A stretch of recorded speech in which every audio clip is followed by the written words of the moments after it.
Katika video hii tutazungumzia kuhusu muda wa kujiamini, kuhusu uwiano wa uwezekano na kiwango cha hatari. Kwa hivyo tunamaanisha nini kwa muda wa kujiamini? Kipindi cha kujiamini kwa kweli ni sawa na thamani ya P.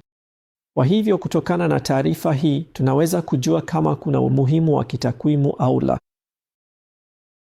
Kwa hivyo tunamaanisha nini kwa vipindi vya kujiamini? Kwa hivyo hebu tuchukue mfano ufuatao.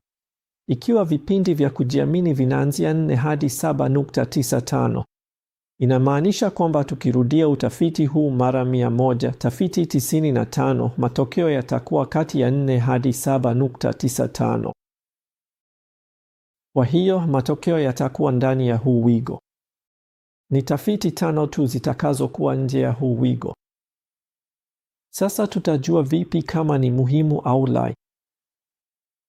Tutaangalia aina hii. Kwa hivyo katika safu hii tutaona kwamba kati ya 4 hadi 7.95 na haijumuishi 1. Kwa hivyo ikiwa muda wa kujiamini haukujumuisha 1, inamaanisha umuhimu wa kitakwimu. Kwa nini?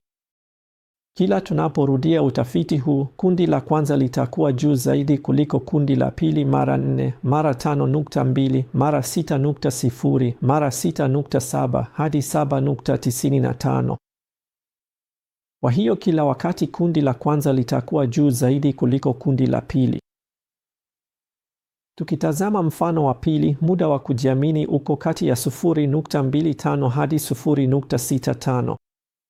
Tutaona kundi la kwanza liko chini kuliko kundi la pili. Kwa hivyo kila tunaporudia utafiti huu, kundi la kwanza litakuwa chini kuliko kundi la pili. Kwa 0.25, kwa 2.7, kwa 3.8 na kadhalika. Kwa hivyo matokeo haya ni muhimu tena kitakwimu kwa sababu hayakujumuisha 1. Hata hivyo, kwenye mfano wa mwisho, tutaona muda wa kujiamini uko kati ya 0.8 hadi 1.15. Hivyo unaweza kuona kwenye muda huu umejumuisha 1. Kwa hiyo wakati mwingine muda wa kujiamini inamaanisha kundi la kwanza litakuwa juu kuliko kundi la pili. Kama ni kubwa kuliko 1 au litakuwa chini ukilinganisha na kundi la pili kama namba itakuwa chini ya 1. Kwa hiyo tena ndiyo maana kwenye mfano huu matokeo hayatakuwa na umuhimu wa kitakwimu. Sasa hebu tuone mifano hiyo.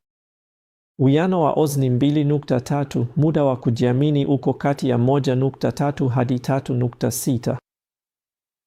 Inamaanisha kundi la kwanza ni juu kuliko kundi la pili kwa mara 2.3 ukilinganisha na kundi la pili. Na muda wa kujiamini uko kati ya 1.3 hadi 3.6, ambayo inamaanisha matokeo yana umuhimu wa kitakwimu. Kwa sababu haikujumuisha. Katika mfano wa pili, hapa ni 0.66.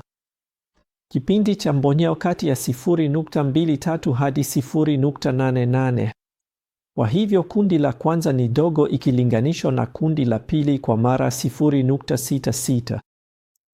Na matokeo yake ni muhimu kitakwimu kwa sababu hayakujumuisha 1. Kwa hivyo kila wakati tunaporudia utafiti huu, kundi la kwanza litakuwa chini ikilinganishwa na kundi la pili kwa sababu kiwango kitakuwa kati ya 0.23 hadi 0.88. Hata hivyo, katika mfano wa mwisho, uwiano wa uwezekano wa kujiamini ni 1.5. Kundi la kwanza ni juu zaidi ikilinganishwa na kundi la pili kwa mara 1.5. Hata hivyo, matokeo siyo muhimu kitakwimu kwa sababu unaweza kuona hapa kipindi cha kujiamini kimejumuisha 1. Kwa hiyo wakati mwingine kundi la kwanza litakuwa juu zaidi, wakati mwingine kundi la kwanza litakuwa chini zaidi, hivyo matokeo siyo muhimu kitakwimu. Vile vile kama utatumia dhana ya kipindi cha kujiamini kwenye hatari ya jamaa, maana yake ni ile ile. Ukilinganisha na uwiano wa uwezekano, mfano uliopita umejikita kwenye uwiano wa uwezekano pekee. Hapa unaweza kuona itakuwa kwenye hatari ya jamaa na ina maelezo sawa. Kwa mfano hatari ya jamaa 1.9 inamaanisha kundi la kwanza liko juu kwa 90% ikilinganishwa na kundi la pili. Matokeo yake ni muhimu kitakwimu kwa sababu hayakujumuisha moja. Katika mfano wa pili, kundi la kwanza liko chini ikilinganishwa na kundi la pili kwa 56%. Na matokeo yake ni muhimu kitakwimu. Mfano wa tatu, kundi la kwanza ni kubwa kuliko kundi la pili kwa 20%. Na matokeo yake si muhimu kitakwimu kwa sababu yanajumuisha moja. Asante.